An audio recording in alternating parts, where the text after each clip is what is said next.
우리 12장 25절부터 29절까지 보겠습니다.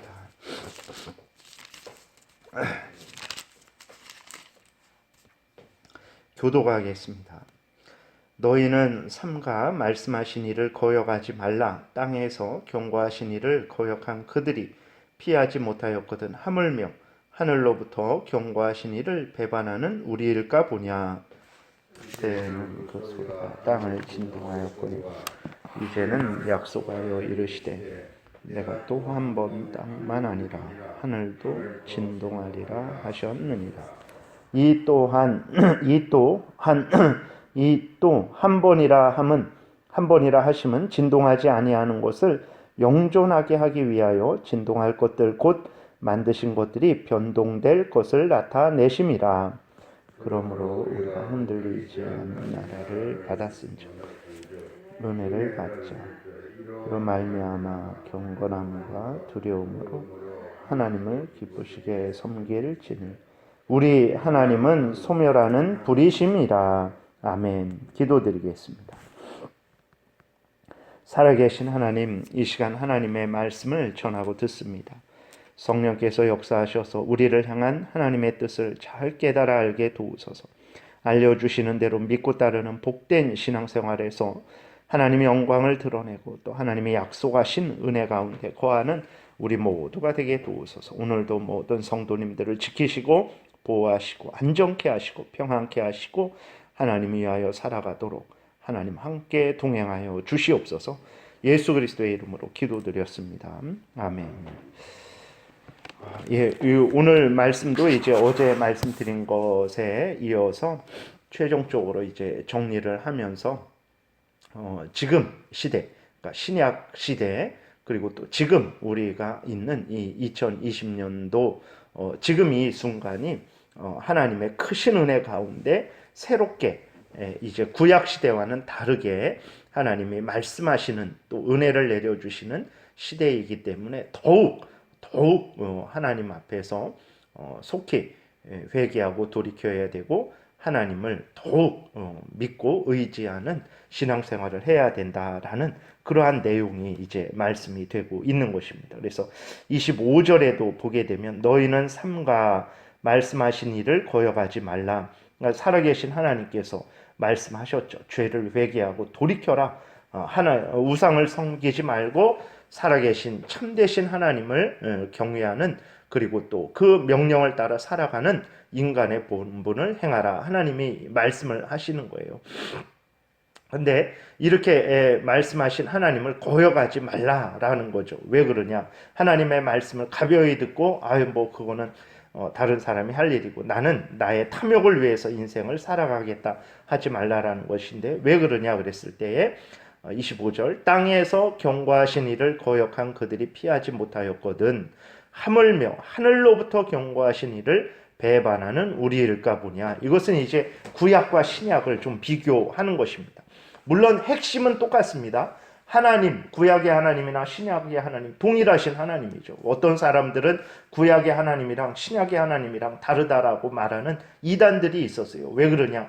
구약은 너무 무섭고 예를 들어서 여리고성을 침략하는데 아이나 어른이나 할 거 없이 다 진멸해라, 이런 무서운 명령을 하시고, 신약의 그 마태복음 5, 6, 7장 보게 되면 아주 그 원수까지도 사랑해라 이런 말씀을 하시니까 이거는 구약의 하나님과 신약의 하나님이 다르다 이렇게 말하는 이단들도 있었는데 그렇지 않습니다. 하나님이 동일하시죠. 그리고 구원자도 동일합니다. 구약 백성들은 행위로 제사 행위로 구원을 얻고 신약 백성들은 예수 그리스도를 믿음으로 구원 얻는다. 절대 그렇지 않습니다. 보시게 되면 우리가 그 히브리서 11장에서 믿음의 사람들이 나오는데 그 믿음의 사람들이 누구를 믿었습니까? 자기 행위로 구원 얻는 걸 믿었습니까? 그러지 않죠. 예수 그리스도를 그들이 소개받고 예수 그리스도를 믿어서 그들도 구원 얻은 거예요. 그래서 구약의 구원자, 신약의 구원자 동일합니다. 죄인들의 구원자는 오직 예수 그리스도밖에 없어요. 그리고 구원 얻는 방식도 예수 그리스도를 믿음으로 구원 얻는 것이지 구약은 행위로, 신약은 은혜로, 믿음으로 그런 거 아닙니다. 똑같은 거예요. 그 구약 백성들은 뭐 우리보다도 더 의지가 강하고 죄로 덜 오염되고 그랬습니까? 그래서 그들은 자기 행위로 구원을 얻을 수 있을까요? 그렇지 않습니다.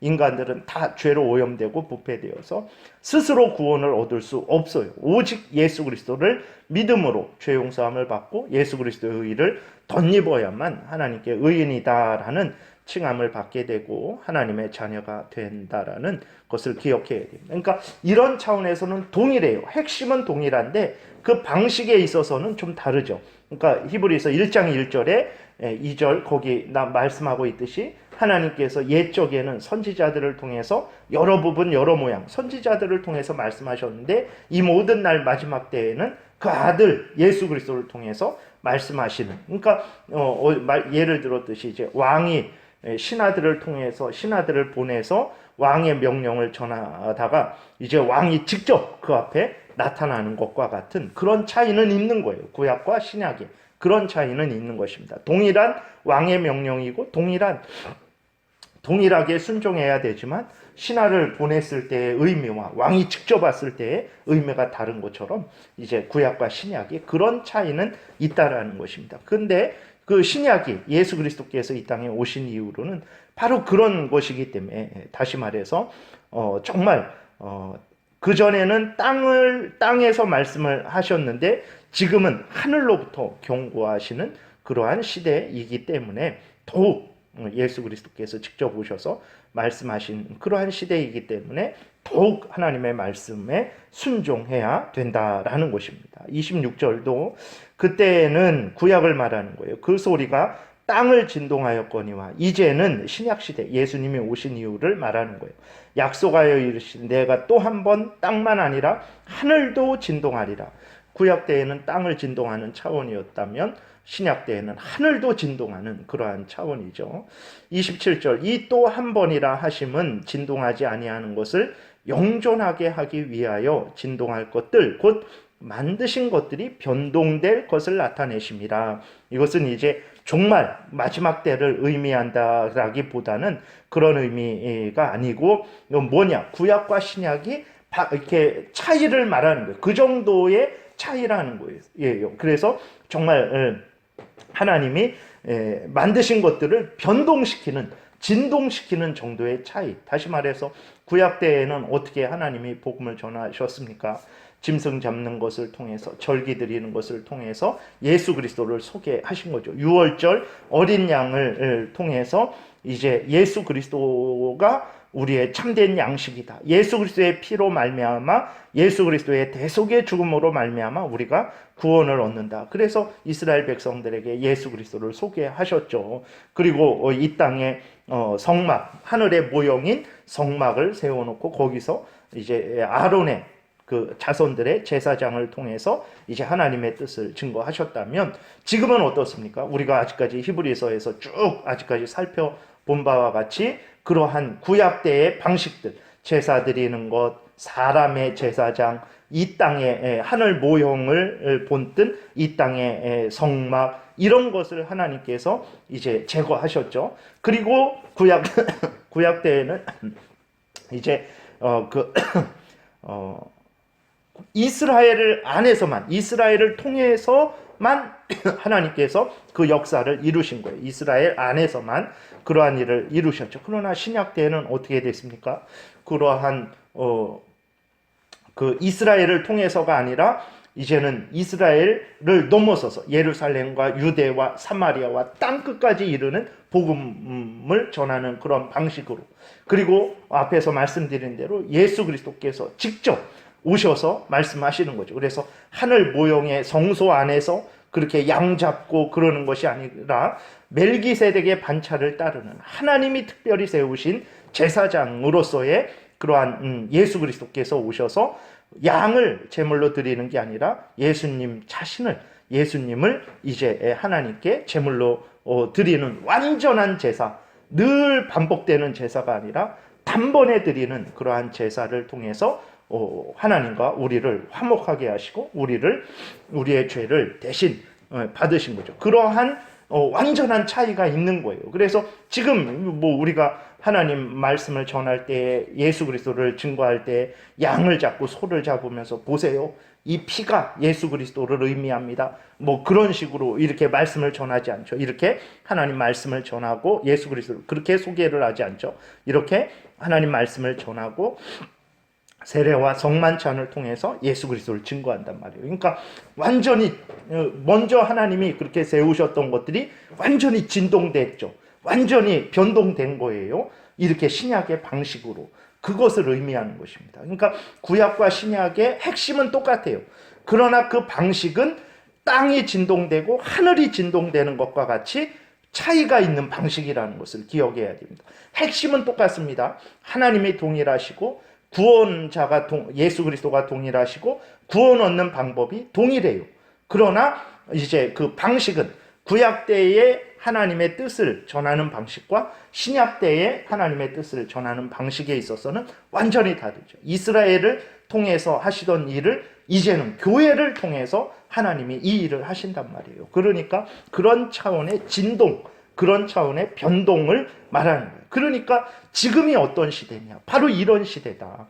모세가 시내산에서 하나님의 말씀을 받는 그것과는 비교할 수 없이 더 분명하고 더 엄중한 시대다. 더 은혜로운 시대다. 더 하나님께서 직접 이 땅에 오셔서 말씀을 전하는 시대다. 그러므로 더욱 하나님의 말씀을 우리가 듣고 따라야 된다. 이제는 더 이상 이런 변동은 없을 거예요. 그러니까 구약 때에는 구약 시대에는 신약 시대가 한 번 있었죠. 그러니까 구약 시대 때에 이제 이런 신약 시대로 변동을 시킨 거예요. 그 다음에는 또 그럼 뭐 다른 어떤 시대가 있을까? 없습니다. 그 다음 무엇이 있습니까? 그 다음에는 종말이 있는 거예요. 이 신약 시대를 그냥 넘겨버리게 되면 끝입니다. 하나님이 뭐 다른 어떤 뭐 신구약 시대 뭐 합쳐서 그런 시대가 없는 거예요. 구약 시대, 그 다음 신약 시대, 그 다음에는 종말이 있는 것입니다. 그래서 지금 우리가 삶을 살아갈 때 우리가 그러잖아요. 마지막 때다, 마지막 때다. 예수님이 오실 때다. 그렇죠. 이제는 구약 시대에는 예수님이 이 땅에 오실 것을 그렇게 예언했죠. 그래서 예수님이 오신 것이 세상 종말은 아니죠. 그러한 차이가 있지만, 근데 신약 때에는 예수님이 다시 오시죠. 근데 그때에는 새로운 또 무슨 시대를 만들기 위해서 오시는 게 아니고 이 땅의 모든 것을 이제 마무리하시고 심판하시기 위해서, 말 그대로 종말을 이루시기 위해서 오시는 것이죠. 그러니까 이 신약 시대는 마지막 때예요. 종말의 때입니다. 이 시대가 지나가면 더 이상 기회가 없는 거예요. 그렇기 때문에 지금 이제 더욱 그러므로 예수 그리스도를 통해서 하시는 그 복음을 증거하실 때에 하나님이 회개하라 명령하실 때 속히 회개해야 된다. 이렇게 이 말씀을 하고 있는 것입니다. 그래서 28절에 그러므로 우리가 흔들리지 않는 나라를 받았은즉, 바로 이제 하나님께서 이 교회를 통해서 이제 복음을 증거하시는 그러한 것을 의미하는 거예요. 은혜 받았은즉 은혜를 받자. 이로 말미암아 경건함과 두려움으로 하나님을 기쁘게 섬길지니. 그렇죠. 이러한 복음을 통해서 예수 그리스도를 믿고 이제 하나님의 자녀가 되어서 하나님의 택한 백성들이 되고 하나님의 교회에 소속된 자라면 이제 정말 우리가 흔들리지 말고 뒤돌아보지 말고 두려움으로 경건함으로 하나님을 기쁘게 섬겨야 된다 말하고 있는 것입니다. 29절, 우리 하나님은 소멸하는 불이십니다. 그렇죠. 하나님은 정말 예수 그리스도를 보내주셔서 우리 대신 십자가에 못 박혀 죽게 하시는 정도로 우리를 사랑하시는 은혜로우신 자비로우신 하나님이십니다. 근데 그렇지만 그러한 하나님의 명령을 듣고 회개하고 돌이키지 않을 때 하나님의 은혜를 멸시하고 배교하는 자들에 대해서는 어떻게 하십니까? 하나님은 엄중하게 그 책임을 물으시는 공의의 하나님이시라는 거예요. 그래서 하나님은 소멸하는 불이시다. 그래서 우리가 어떻게 해야 되겠냐? 정말 하나님의 은혜로 이 복된 그 복음을 듣고 예수 그리스도가 직접 오셔서 그 말씀을 하시고 하나님의 뜻을 전하시고, 이런 시대니 우리가 더욱 하나님 앞에서 믿고 의지하고 경건하게 살아가야 된다라고 이렇게 마무리를 하고 있는 것입니다. 그래서 구약 시대에는 예수님이 오실 것이다라는 그 소식만으로도 그들이 일평생을 믿고 의지하고 하나님의 뜻을 따라서 섬겼어요. 지금은 예수님이 오셔서 그 모든 일을 성취하신 것을 우리에게 알려주고 있는데 우리가 구약의 믿음의 조상들보다도 못한 신앙생활을 하게 된다면 우리는 더 큰 책망을 받을 것이다 라는 것을 이제 이야기하는 거예요. 그러니까 더욱 열심히 신앙생활해야 된다 권면하고 있는 것입니다. 그래서 지금이 가장 복된 시기고 정말 분명하고 풍성하게 하나님의 뜻을 전해들은 시기입니다. 그러므로 우리가 더욱 하나님 앞에 열심히 감사하며 구약의 믿음의 조상들 이상으로 사실은 그렇게 해야 되는데 힘들죠. 그래서 아무튼 그러한 마음을 가지고 목표를 가지고 하나님을 섬기는 신앙생활 해야 되겠습니다. 기도드리겠습니다. 살아계신 하나님 아버지 감사합니다.